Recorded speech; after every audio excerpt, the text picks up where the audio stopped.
하겠습니다. 고린도전서 4장 14절에서 마지막 절까지 교독하겠습니다. 4장 14절에 내가 너희를 부끄럽게 하려고 이것을 쓰는 것이 아니라 오직 너희를 내 사랑하는 자녀같이 구원하려 하는 것이라. 그리스도 안에서 일만 스승이 있으되 아비는 많지 아니하니 그리스도 예수 안에서 복음으로서 내가 너희를 낳았음이니라. 그러므로 내가 너희에게 권하노니 너희는 나를 본받는 자 되라. 이를 인하여 내가 주 안에서 내 사랑하고 신실한 아들 디모데를 너희에게 보내었노니 제가 너희로 하여금 그리스도 예수 안에서 나의 행사 곧 내가 각처 각 교회에서 가르치는 것을 생각나게 하리라. 어떤 이들은 내가 너희에게 나아가지 아니할 것 같이 스스로 교만하여졌으나 그러나 주께서 허락하시면 내가 너희에게 속히 나아가서 교만한 자의 말을 알아볼 것이 아니라 오직 그 능력을 알아보겠노니 하나님의 나라는 말에 있지 아니하고 오직 능력에 있음이라. 너희가 무엇을 원하느냐 내가 매를 가지고 너희에게 나아가랴. 사랑과 온유한 마음으로 나아가랴. 아멘. 바울이 오늘 본문에서 말하고 있는 내용은 교회 안에 엉뚱한 자들이 들어와서 바울이 전한 복음과 다른 이야기들을 하기 시작을 하고 교회 안에 파벌을 조성하고 여러 가지 문제들을 일으키니까 바울이 그 소식을 듣고 하나하나 그에 대해서 복음적으로 변명을 하고 변호를 하는 그런 내용들이 고린도전서에 기록되어 있습니다.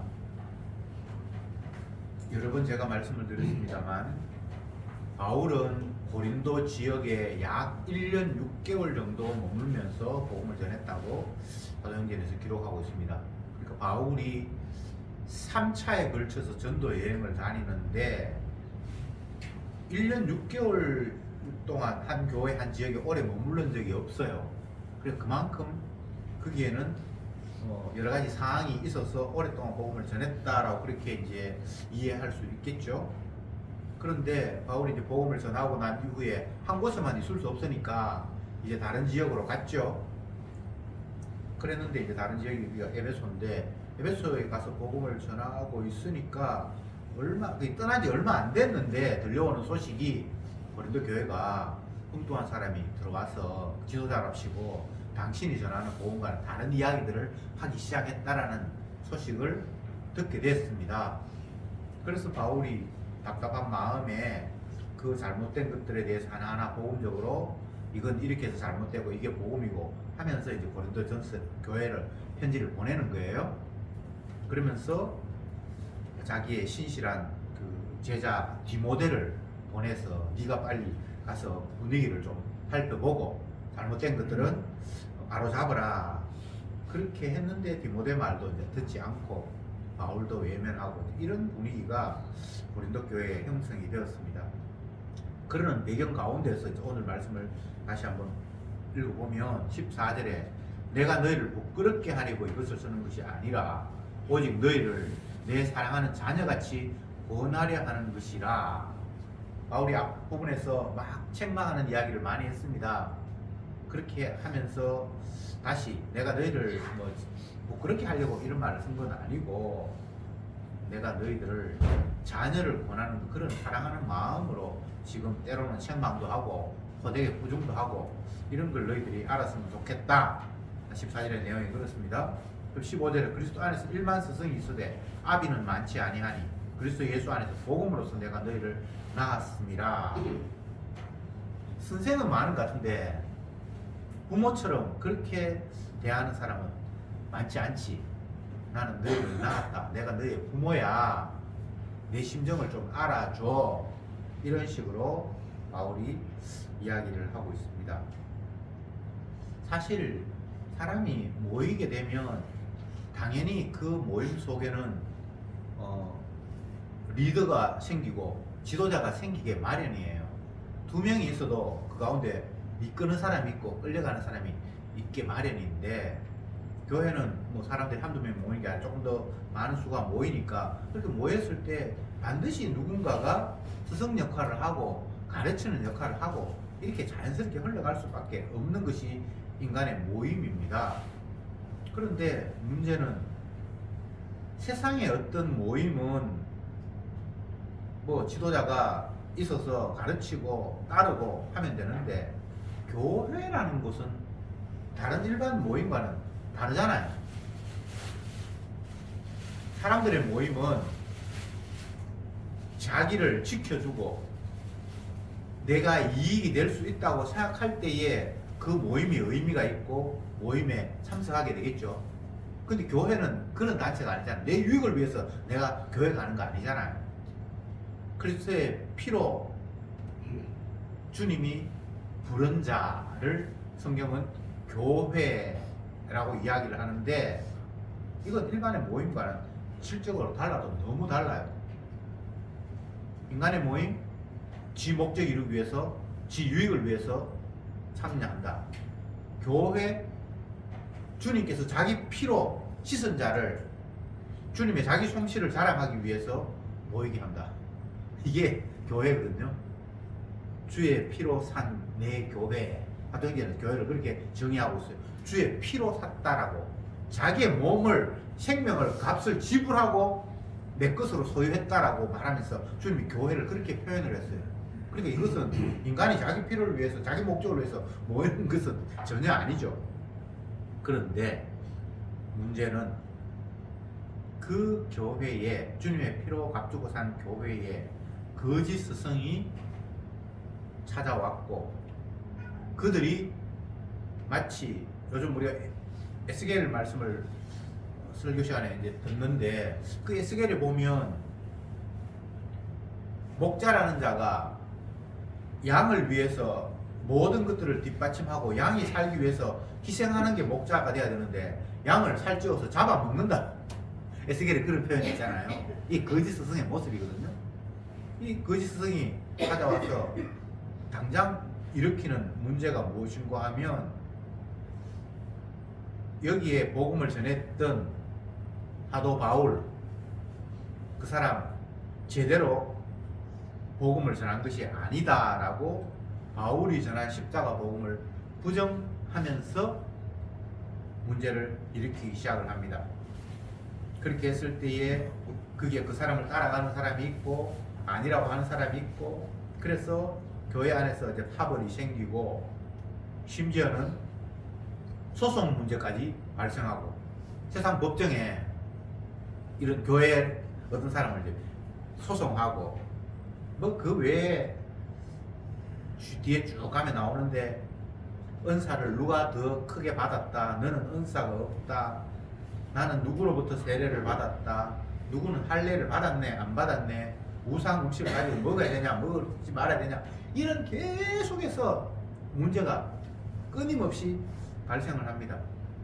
그래서 바울이 여기서 하는 이야기가, 그래 너희들 모였으니까 너희들 가운데 똑똑하다 그러고 내가 스승이라 그러고 가르치는 자가 여기저기 막 우후죽순처럼 솟아나는데, 진짜 가르치는 자는 스승이 되어서 가르치는 것이 아니라 부모가 되어서 자녀를 가르치듯이 그렇게 가르치는 것이 제대로 가르치는 것이다 라고 이야기를 합니다. 그러니까 이 부모가 되어서 자녀를 가르친다는 것은 자녀를 이용할 목적이 아니잖아요. 그 자녀를 사랑하기 때문에, 그가 바르게 세야 하기 때문에. 바울은 자기 자신 그런 마음이라고 하는데, 너희들 앞에 나타난 스승이 정말 너희들을 낳아서 부모가 자녀를 아끼듯이 그런 식으로 하는지 한번 생각해 보라고 바울이 이런 이야기를 하고 있습니다.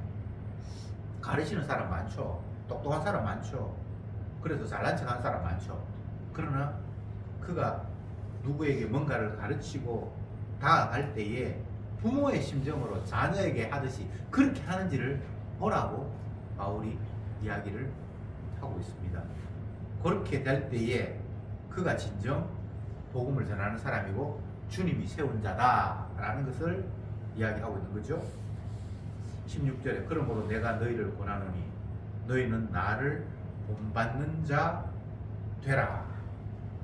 바울은 뭐 고린도 교회 쓰신 여기뿐만 아니라 빌립보, 뭐 데살로니가 여러 교회 편지를 쓰면서 자기 자신을 본받으라는 이런 표현을 아주 과감하게 많이 써요. 이게 인간적인 관점에서 굉장히 시금방진 이야기예요.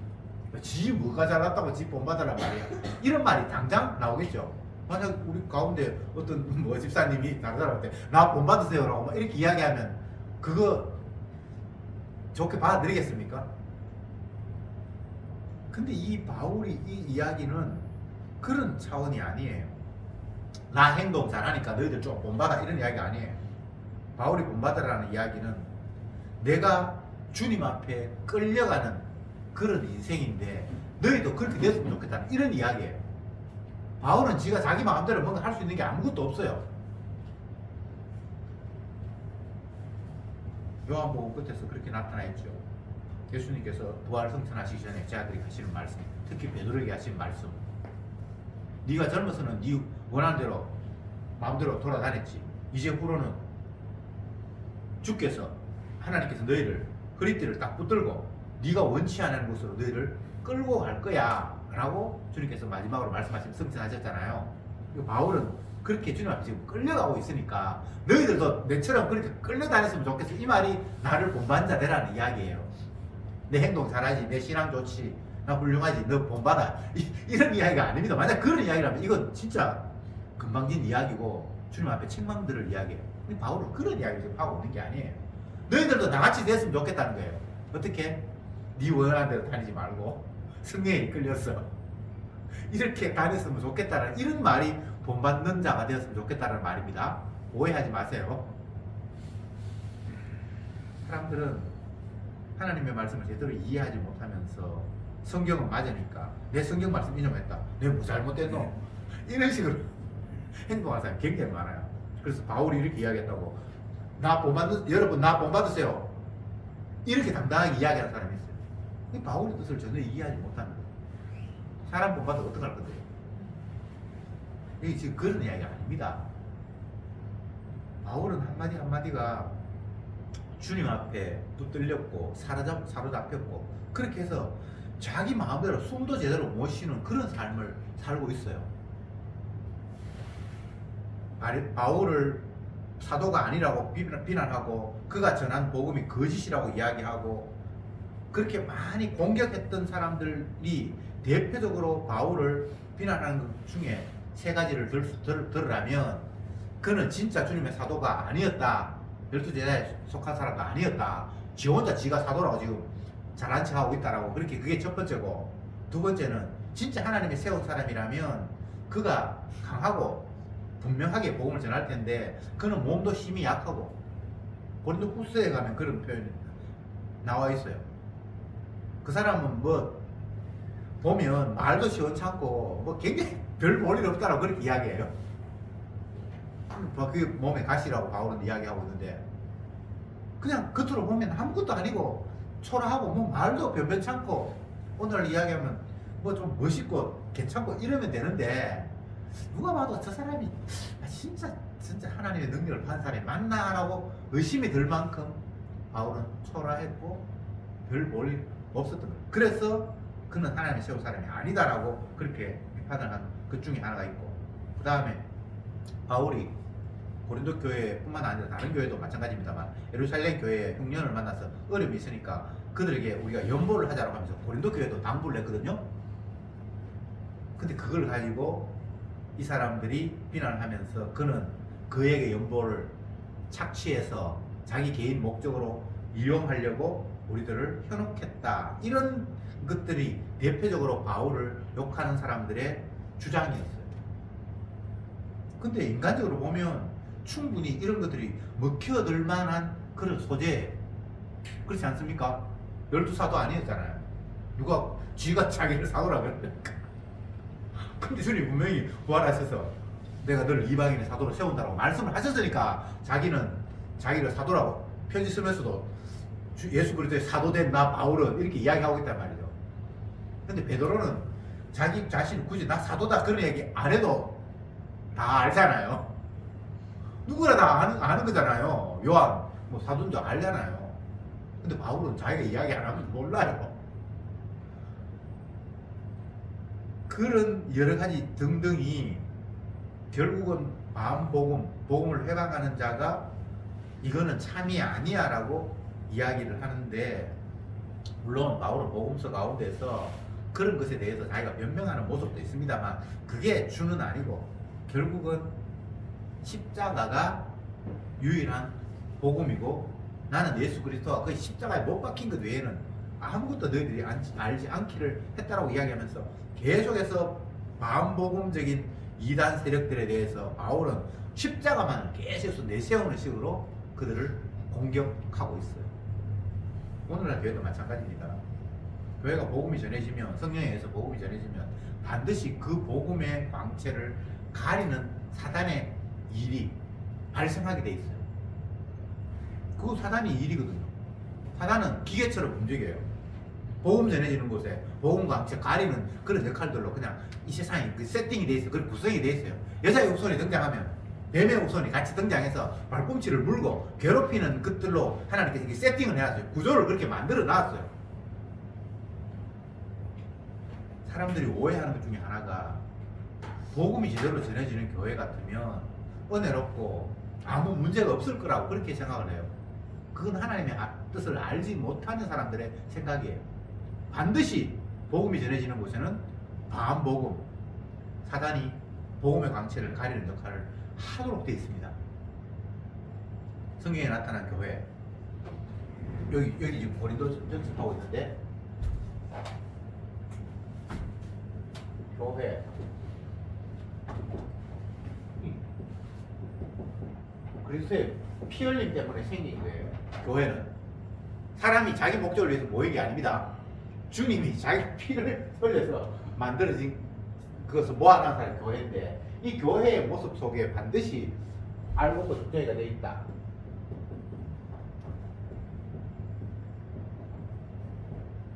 반드시 이렇게 주님께서 성경이 말씀하셨어요. 그 교회에 처음 시작해서 나타나는 모습이, 제일 첫 번째는 사도행전에서 교회 모습이 나타나고, 사도행전에서 초반에 나타나는 교회의 모습은 오순절날 성령 받아가지고 예루살렘 교회가 막 헌금을 하고 뭐 하여튼 있는 거 없는 거 다 내놓고 이런 모습이 나타나있잖아요. 근데 거기에 문제 사람 아나니아와 삽비라가 등장했죠. 반복음적인 요소가 있죠. 그리고 그 이후에 뭐 고린도 교회뿐만 아니고 에베소, 빌립보, 사도 바울이 편지를 쓴 교회마다 다 문제성이 있죠. 그리고 마지막으로 요한계시록에 가면 사도가 7교회를 이야기하잖아요. 사도 요한이 에베소, 스무나, 빌라델피아. 근데 보면 여기 다 문제가 있는데, 물론 스무나, 빌라델피아는 별로 문제성이 없고 좋은 것만 칭찬하고 끝났는데 사실은 그게도 문제성이 있어요. 제가 지금 하는 이야기는 뭔가 하면 교회는 반드시 알고가 적정이가 있다는 거예요. 이걸 자꾸 우리가 놓치면 안 돼요. 성경이 그렇게 돼 있잖아요. 여자의 후손이 등장하면 뱀의 후손이 반드시 있다. 이게 처음부터 주님께서 구조를 이렇게 만들어 놓은 거예요. 그래서 결과적으로는 여자의 후손이 뱀의 후손에게 발꿈치를 물리지만, 여자의 후손은 뱀의 머리를 침으로 말미암아 여자의 후손이 승리하는 것으로 처음부터 그렇게 딱 세팅이 되어 있잖아요. 참 교회라면 교회가 또 그렇게 되겠죠. 그러나 발꿈치가 물리는 사건이 반드시 있어서 혼란이 있고 여러 가지가 있는 이야기를 지금 여기 사도행전에서 하고 있잖아요. 뭡니까? 고린도전에서 하고 있잖아요. 그리고 그걸 왜 합니까? 이 세상의 모든 교회는 그런 식으로 사단이 역사하고 있다는 것을 알라고 이야기하는 거예요. 그런데 그 사단을 복음은, 사도는, 성도는 어떻게 대항할 수 있는가? 사실은 우리가 힘으로 대항이 안 돼요. 그래서 오로지 십자가만 계속해서 높이는 거예요. 왜? 교회는 주님의 피를 자랑하는 곳이니까. 그 바울의 흐름이 계속해서 그렇게 갑니다. 저와 여러분들도 마찬가지예요. 교회가 복음이 전해지면 반드시 반복음적인 그런 것들이 있어요. 그게 성도가 그런 식으로 자기도 모르게 툭툭 튀어나올 수도 있고, 또 아예 성도가 아닌 사람이 그 안에 끼어들어서 계속해서 자기도 모르게 복음의 광채를 가리는 역할들을 하도록 주님께서 만들어 놓으셨어요. 그럴 때 성도가 할 수 있는 일은 주님의 십자가만 높이고 그 십자가가 전부라고 대항하는 것, 그것 말고는 할 수 있는 게 아무것도 없어요. 개인적으로 이런저런 것 때문에 이건 복음이 아니다, 이것 때문에 문제가 있다, 너는 세례를 받지 않았으니까, 너는 할례가 없으니까, 너는 은사를 받지 못했으니까, 계속해서 십자가만이라고 이야기하는 것에 대해서 다른 딴지를 걸면서 십자가를 흐리게 하는 요소들이 계속해서 있을 수 있는데, 그때 성도가 할 수 있는 일은 그냥 십자가만 바라보면서 그것만 전하는 거란 말이에요. 약점을 이야기하고 단점을 이야기하고 하는데, 그거 아니야 이렇게 변명하다 보면 십자가가 자기도 모르게 또 멀어져 버려요. 근데 바울 이 서신을 보면 자기를 설득 변명하는 것 같지만 그쪽으로 계속해서 가는 게 아니에요. 아니야라고 잠깐 변명하는 것 같은데 다시 십자가 이야기하고, 또 이야기하면 아닌 것 같이 변명하는데 다시 십자가로 나아가 버리고. 성경을 자세히 보세요. 그렇게 돼 있어요. 물론 변명하는 것 같이 보여요. 잠깐. 근데 그게 길지 않아요. 다시 십자가로 환원하는 그런 모습을 본문이 보여주고 있습니다. 이제 다른 이야기를 해봅시다. 지금 저와 여러분들이 복음을 듣는다, 주님의 십자가를 믿는다 라고 할 때에 반드시 사단은 우리의 이 마음에 계속해서 거짓 것들을 가지고 우리를 뒤흔들어 대. 교회 구성원도 그렇고 한 개인을 봐도 그렇고요. 예수님을 마귀가 시험했으니까. 지금 이제 교회 이야기하면서 개인으로 이야기 넘어와 버렸는데, 교회는 한 명, 두 명 모인 자잖아요. 이 안에 반복음적인 요소가 있다고 제가 얘기를 했습니다. 이제 한 개인, 내가 성도라면, 내가 복음을 기뻐하면서 복음 안에 있다면 나 개인을 사단이 또 공격한다고요. 요게 지금 여기 이야기 안에 담겨 있다고요. 이거 여러분 놓치면 안 됩니다. 뭐 어떤 사람은 아이고 교회 갔는데 뭐 엉뚱한 사람도 있고 짜증나더라, 나 교회 안 가, 근데 혼자 신앙생활 하지. 그게 말이 안 되는 게, 그럼 내가 혼자 있으면 괜찮습니까? 혼자 있는 나에게 또 사단이 십자가 외에 다른 것들을 우리에게 자꾸 집어넣어요. 그러니까 이것을 내가 피하려고 생각하는 것은 전혀 성경적인 해법이 아니고, 이 시상교회에서는 알곡과 죽정이가 같이 공존하고 있구나. 주님께서 이 복음에 값진 것들을 알게 하기 위해서 죽정이를 통해서 다시 한번 우리에게 알곡의 소중함을 깨닫게 하시는구나, 이렇게 생각하면서 같이 있을 수밖에 없어요. 꼴보기 싫다고 내가 피할 수 있는 문제가 아니라 이 말입니다.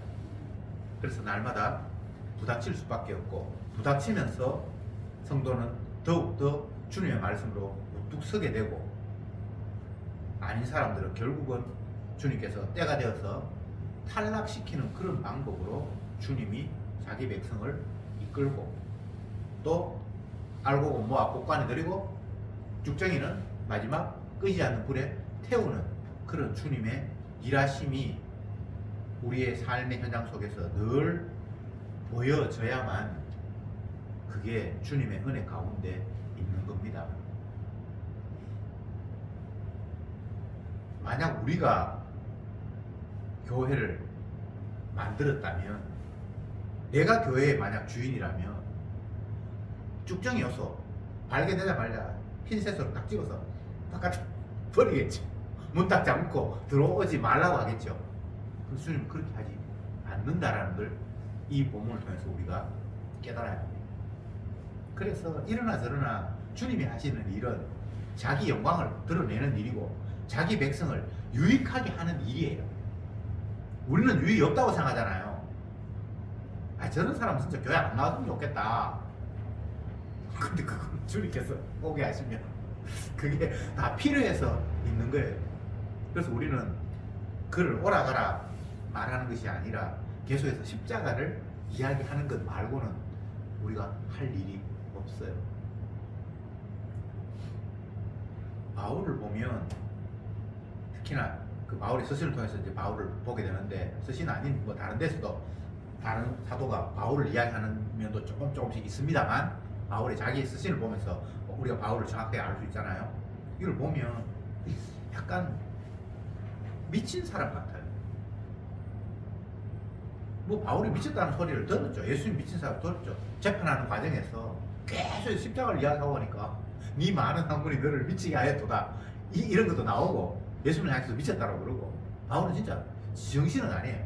육에 관해서 보면 정상적인 모습은 아니에요. 근데 무엇이 정상이고 무엇이 비정상이죠? 이것 자체가 사실은 문제가 심각한 거예요. 이 땅의 모든 인간들은 비정상이에요. 왜? 선악과 나무니까. 그리고 생명나무가 있는 곳으로부터, 에덴 동산으로부터 추방되어 있으니까. 그래서 그것을 사람은 어릴 때부터 생각하는 것이 악하니라. 인간의 속에 있는 것은 악한 생각과 음란과 도둑질과 살인과 시기와 쟁투와 분쟁과 이런 게 너희들 안에 있다 라고 예수님이 말씀하시잖아요. 유대인들은 자기 자신이 혈통적으로 아브라함의 후손이니까 자기들이 깨끗하다라고 생각을 했어요.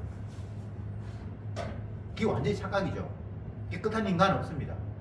선악과 나무였기 때문에 다 에덴 동산부터 추방되어서 생각하는 것이 어릴 때부터 악한 게 이 땅에 있는 인간들의 출발점이에요.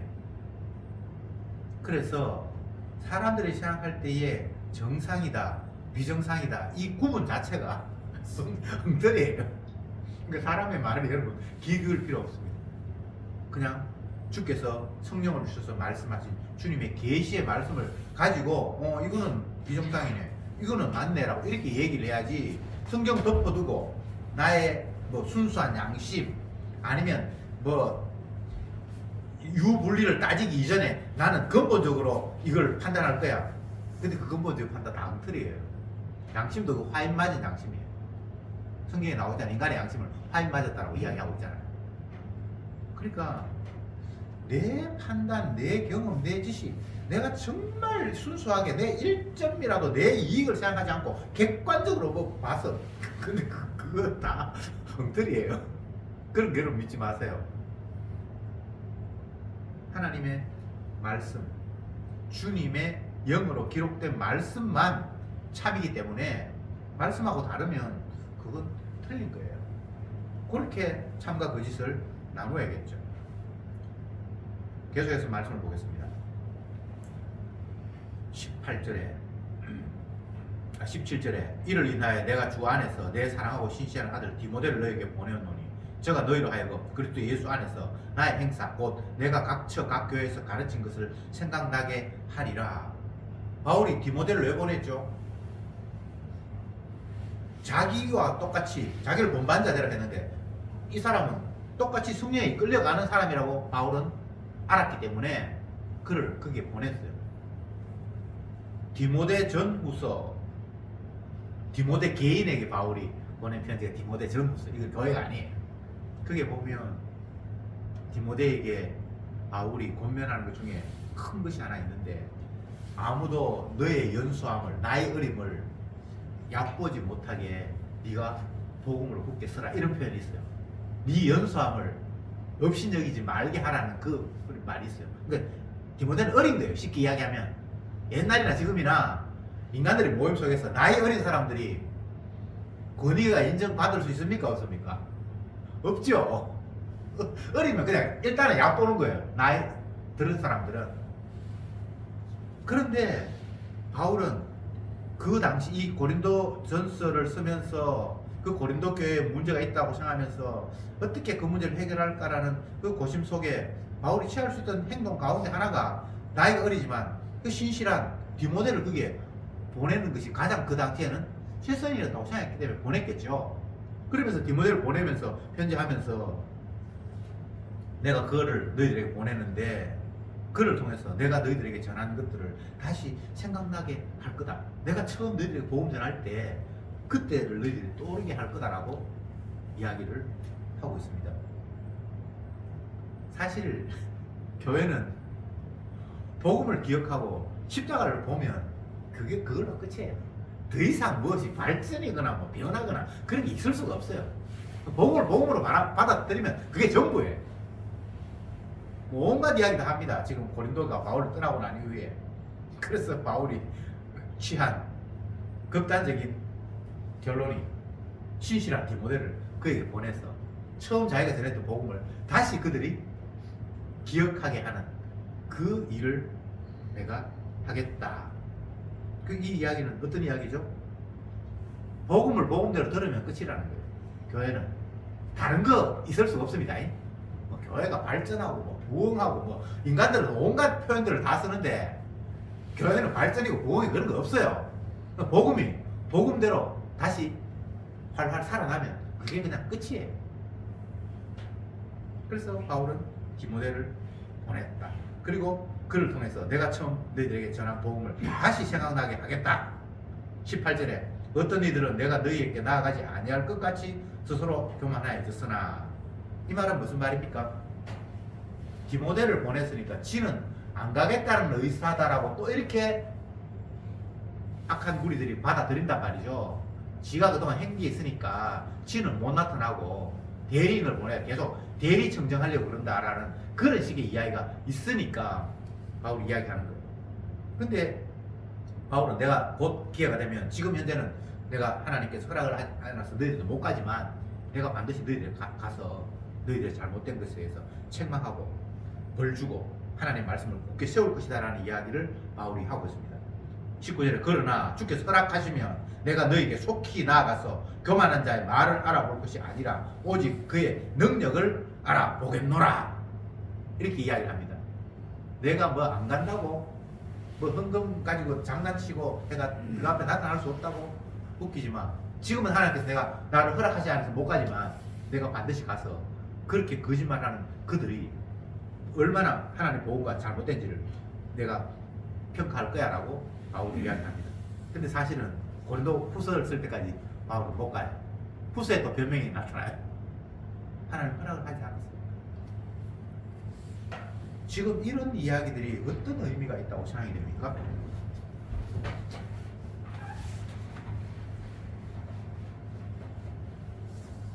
지금 여기 어떤 일이 18절 어떤 일이 내가 나아가지 않는다라고 이야기하는데, 바울은 고린도에 못 올 걸 이렇게 지금 거짓 선지자들 이야기한단 말이에요. 지 그동안 했는 일이 있으니까 그렇게 제자 보내가지고 어린애 디모데 나이가 어리니까 연수하니까 세상적인 관점 보면 얕볼 수밖에 없잖아요. 근데 바울은 대안이 없어요. 그건 말고 그는 성령에 이끌린 사람이어서 자기가 전한 복음을 똑같이 전할 수 있는 사람이니까. 그런데 사람들이 바울 보내는 거 봐, 그렇게 지는 이제 안 오려고 하는 작정이잖아, 그렇게 이야기하니까 바울이 까불지 마, 지금은 하나님이 허락하지 않아서 내가 못 가지만 반드시 가서 내가 너희들이 얼마나 반복음적인 말을 했는지 내가 다 폭로할 거야 라고 이야기를 하는데, 나중에 고린도 후서에 가면 못 갔어요. 그때까지. 이게 왜 이런 일이 벌어질까요? 복음이 전해지는 것이 사람의 방법이나 해결책으로 문제가 깨끗하게 해결되는 게 아니에요. 바울은 굉장히 어떨 때는 안타까워요. 가고 싶은 마음이 있었지만 못 가게도 되고, 그 주님이 하시는 일이에요. 저와 여러분들이 뭐 복음 전한다고 이건 너무나 당연하니까 이렇게 해야지, 이게 유익할 거야, 아무리 우리가 계산을 해도 하나님이 허락하지 않으면 안 되는 거예요. 이것마저 우리가 주님의 일로 기쁨으로 아멘으로 수용해야 합니다.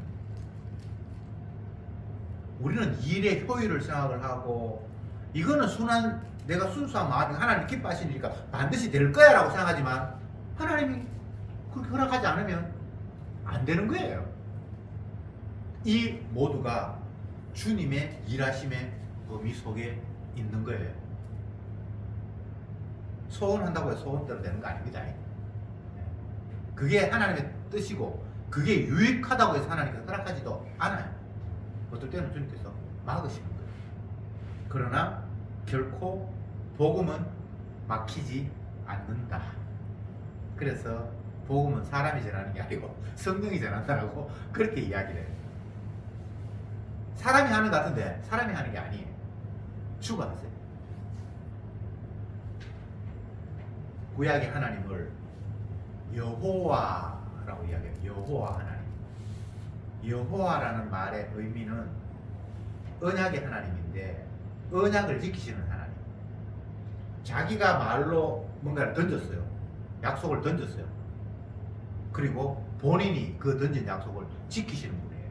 그것을 여호와 하나님이라고 해요.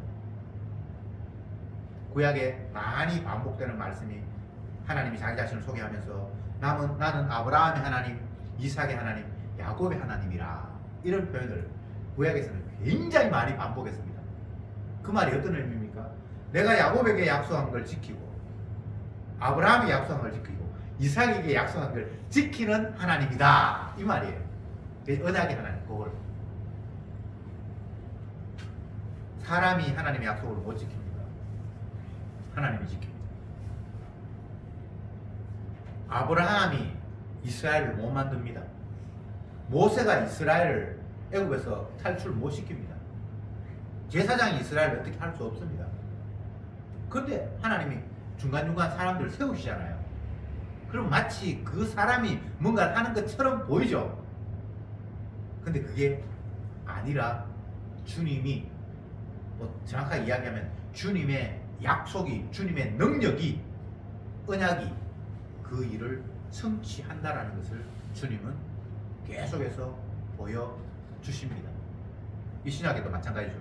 바울이 복음을 전한다고요? 아니요. 주가 십자가에 못 박히시고 부활하신 그분의 영이 복음을 계속해서 전하는데, 바울이 소원을 해도 어떨 때는 길을 막아버려요. 그럼 복음이 안 전해지는 거. 다른 방법을 하나님께서 또 계속해서 복음을 전하게 하세요. 그래서 사람이 한 것이 아니라 주가 하셨다라는 것을 주님께서 보여주는 작업이 이런 오늘 본문에 나타난 이런 내용입니다. 바울은 가기를 원합니다. 근데 주님 허락 안 해요. 성경에 그런 구절이 다른 서신에도 있어요. 내가 너의 가기를 원하였으나 주가 허락하지 않았다, 이런 표현이 있죠. 바울은 욕심으로 가려고 한 거 아니에요, 그죠? 순수한 마음으로. 그렇지만 주님이 너 이만큼 됐어, 여기까지 머물러, 그렇게 하면 우리는 그냥 그 자리에 머물러야 되는 게 또 저희들의 역할이에요. 그러니까 내 원함, 내 바람, 그거 이루어진다라고 여러분 생각하지 마세요. 이건 욕심이니까 하나님께서 허락하지 않지만 이건 주님이 기뻐하실 일이고 순수한 일이니까 하나님께 들어주시겠지, 그것도 그렇게 장담할 일이 아닙니다. 주님이 가라고 하면 가고 오라 하면 오고 멈추라고 하면 멈추고, 그냥 그게 우리 할 일이에요. 결국은 주님이 자기 복음을 위해서 다 유익하게 하시는 거예요. 그래서 그리스도 안에서 성도는 예만 있지 아니요를 말할 수는 없다. 그리고 성도는 그리스도 예수 안에서 모두가 다 유익하게 하신다. 내 유익 아니고 주님의 자기 영광을 위해서. 그러니까 이게 얼마나 감사한 일입니까? 내가 만약 판단을 하고 결정을 해서 뭐가 그르치거나 하면 이거 어떡하겠습니까? 근데 주님의 복음의 일은 결코 나에게 하나님이 맡겨두시는 것이 아니라 주님이 직접 이끌어 가시고 그분이 되게 하시고 안 되게 하시고 모든 생사 여부를 쥐고 계신다. 근데 내가 지금 끌려가는 모습, 너희들도 그렇게 끌려갔으면 좋겠어. 나 좀 구봤으면 좋겠어. 이게 지금 바울이 하고 있는 이야기잖아요. 21절에 너희가 무엇을 원하느냐, 내가 뇌를 가지고 너희에게 나아가랴, 사랑과 온유한 마음으로 나아가랴. 성도는 주님의 사랑을 맛보았기 때문에 그 사랑을 날마다 갈구할 수밖에 없어요.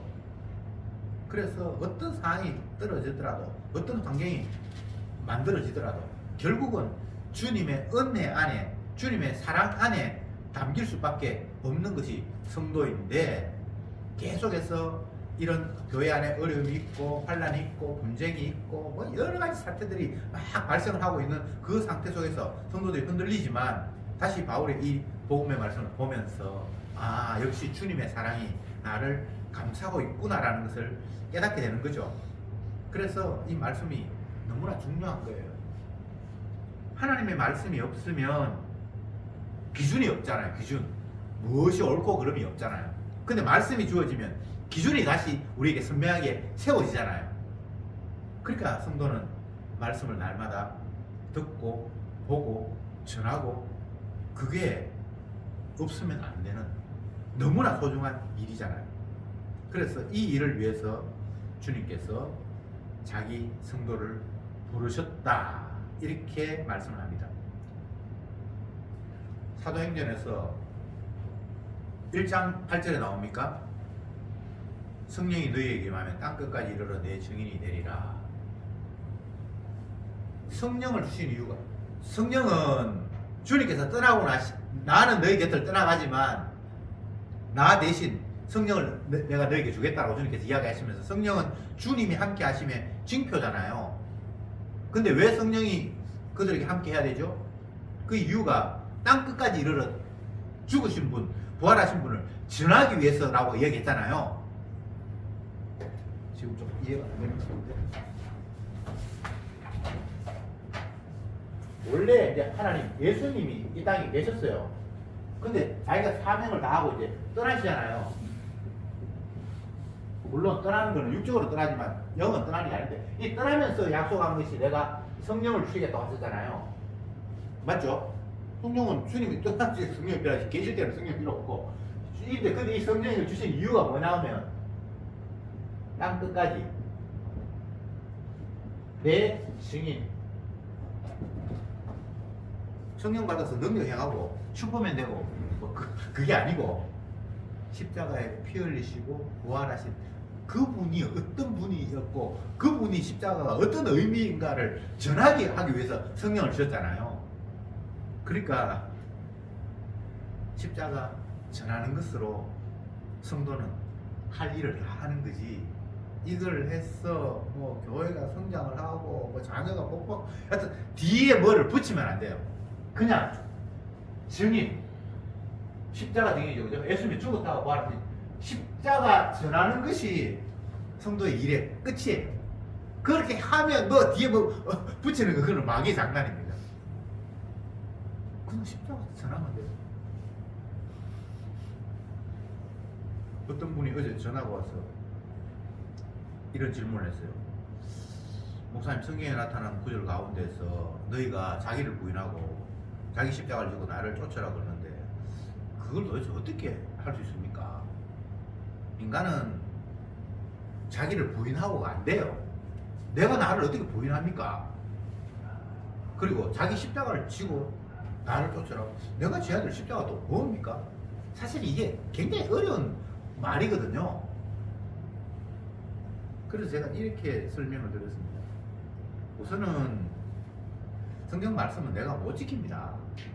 자기 부인하라고 그러는데 나는 절대 자기 부인 안 하는 죄인이라는 것을 1차적으로 그 말씀 앞에서 받아들여야 되고, 그리고 성령님께서 주께서 하시는 말씀이 자기 십자가를 지고 나를 쫓아라 그러는데, 우리는 내가 져야 될 십자가가 뭔지도 모릅니다. 다만 주님께서 자기 백성을 끌고 가시는데, 끌려가다 보니까 결국은 그것이 주님께서 내게 지어주신 십자가였고, 결과적으로 주님이 가신 좁은 길을 내가 갈 수밖에 없도록 성령께서 인도하시는 것이지, 우리가 어떻게 할 수 있는 게 아닙니다. 제가 그렇게 말씀을 드렸어요. 그러니까 우리가 성경에 할 수 있는 게 아무것도 없군요. 결국 주님께서 자기 백성을 끌고 가신다는 말씀이네요. 예, 그렇게 이해하시면 됩니다. 제가 이제 그렇게 전화를 끊었어요. 성경 어떤 구절도 우리가 뭔가 할 수 있는 거 아무것도 없습니다. 그 말씀 앞에 내가 못하는 죄인이구나라는 걸 첫 번째로 깨닫고, 그런데 주님께서 말씀하셨기 때문에, 약속하셨기 때문에 증인이 되라고 하면 주님이 증인이 되게 하십니다. 내가 증인 못 돼요. 그 주님이 끌고 가시면 사용하신다는 겁니다. 그러니까 여러분들은 하나님의 말씀을 보면서 주님이 이렇게 하시는구나, 이게 전부구나, 그냥 그렇게 아멘 아멘 아멘 아멘 하면서 그 말씀만 의지하면서 하루하루 살아가는 것, 그것 외에 우리의 할 일은 없습니다. 기도합시다. 주님, 오늘도 고린도전서 4장의 말씀을 보면서 이방인의 사도로 세움 받았어. 이방인들에게 복음 전하기 위해서 예수 그리스도의 증인으로서 할 일을 하려고 안간힘을 쓰는 사도 바울의 면면을 보았습니다. 그러나 그것이 그가 하는 일이 아니라 주가 그를 사용하시는 일임을 또한 저희들은 깨닫습니다. 복음 가리는 자들은 온전히 십자가의 복음을 해방하는 일이지만 복음 전하는 자는 그 십자가를 밝히 전하는 것, 그것이 주님의 일임을 오늘도 말씀을 통해서 다시 한번 깨닫게 되었사오니 주여 저희들에게는 십자가만 밝히 보이게 하옵소서. 그 피 흘리심만 자랑하게 하옵소서. 그 외의 것들을 자꾸만 이렇게 함으로 뭔가 생기겠다라는 그 뒤의 것들을 마귀가 우리에게 유혹할지라도 오로지 십자가만 달랑 남기는 은혜가 저들에게 있게 하옵소서. 예수님의 이름으로 기도드립니다. 아멘.